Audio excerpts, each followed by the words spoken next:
என்னடா இவ எப்போ பார்த்தாலும் கோயில் கோயிலாக சுற்றுறாளேன்னு சொல்லிட்டு நீங்கள்லாம் நினைப்பீங்க. எனக்கு கோயில் போகிறது ரொம்ப பிடிக்கும். கொஞ்சம் மனசும் மைண்டும் அமைதியாக இருக்கும்.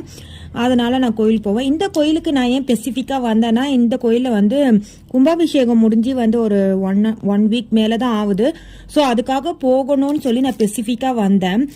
வந்து பார்த்தீங்கன்னா இங்கே நிறைய புறா இருக்குது. புறாக்கு வந்து வரவங்கெல்லாம் தானியம்லாம் வாங்கி போடுறாங்க. கீழெல்லாம் பார்த்தீங்கன்னா அது வந்து மணல் கிடையாது, ஃபுல்லாக அரிசி நெல் அந்த மாதிரி, அப்புறம் உடச்ச கடலை இதெல்லாமே வாங்கி புறாக்கு போடுறாங்க. அவ்வளோ புறா இங்கேயும் இருக்குது. அப்புறம் கொஞ்சம் தூரம் போனால் அந்த சைட்லேயும் நிறைய இருக்குது.